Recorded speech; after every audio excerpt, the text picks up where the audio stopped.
কারোর প্রোফাইলে দেখাচ্ছে your ability to earn is limited, আবার কারোর প্রোফাইলে দেখাচ্ছে your ability to earn is suspended, এবং এরই সাথে আরও দেখাচ্ছে your profile lost access to some monetisation tools. আসলে এই সমস্যাটা কেন হচ্ছে এবং এর সমাধান কি সবই আপনাদেরকে জানাবো। তবে তার আগে বলে রাখি, আপনি যদি আমার এই চ্যানেলে নতুন হয়ে থাকেন তাহলে অবশ্যই ভিডিওটিতে একটি লাইক দিবেন এবং চ্যানেলটা সাবস্ক্রাইব করবেন। চলুন মূল ভিডিও শুরু করা যাক। Let's get started.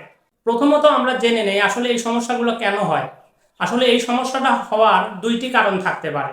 প্রথমত হচ্ছে টেকনিক্যাল ইরর, অর্থাৎ ফেসবুকে কোনো ধরনের হয়তো সমস্যা হয়েছে, টেকনিক্যালি কোনো ধরনের সমস্যা হয়েছে, যে কারণে সবার যাদের মনিটাইজেশন টুলসগুলো অ্যাক্টিভ আছে তাদের এই অ্যাক্টিভ টুলসগুলো সাসপেন্ড হয়ে গেছে অটোমেটিক্যালি। এছাড়া দ্বিতীয় আর একটা কারণে এই সমস্যাটা হতে পারে, সেটা হচ্ছে ফেসবুক আপডেটিং, অর্থাৎ ফেসবুকের কোনো ক্রাইটেরিয়া আপডেট হওয়ার কারণেও কিন্তু এই সমস্যাটা হতে পারে। কিন্তু আমরা যারা সাধারণ ইউজার আছি আমরা কিন্তু অনেকেই মনে করতেছি হয়তো বা আমার পার্সোনাল কোনো ফল্টের কারণে এই সমস্যাটা হচ্ছে। বিষয়টা কিন্তু আসলে তা না। অনেকেই নিজের পার্সোনাল সমস্যা ভেবে অনেকেই আবার আর একটা কাজ করতেছে, অনেকেই ভিডিও ডিলিটিং করতেছে। তো আপনি যদি এই সমস্যাটাকে পার্সোনাল ফল্ট হিসেবে কাউন্ট করে যদি ভিডিও ডিলিট করেন সেক্ষেত্রে কিন্তু এটা কখনোই সমাধান হবে না। এটা সমাধান হওয়ার জন্য আপনাকে জাস্ট কিছু সময় অপেক্ষা করতে হবে। কারণ আমি আপনাকে একটা উদাহরণ দিতে পারি। এই কিছুদিন আগে হয়তো মেবি 4-5 মাস আগে একবার কিন্তু এই ধরনের সমস্যা হয়েছিল।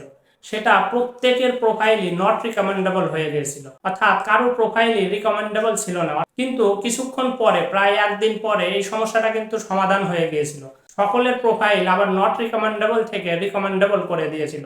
এটা কিন্তু ফেসবুকের একটা আপডেট জনিত সমস্যা ছিল। তো প্রিভিয়াস এক্সপিরিয়েন্স থেকে আমরা কিন্তু বলতেই পারি এটাও, যেহেতু গণহারে সবারই মনিটাইজেশন টুলসগুলা আপাতত পোস্টপন করে দিয়েছে, সো এটা কিন্তু আমরা বলতেই পারি ফেসবুকের আপডেট অথবা টেকনিক্যাল ইরোডের কারণে হতে পারে।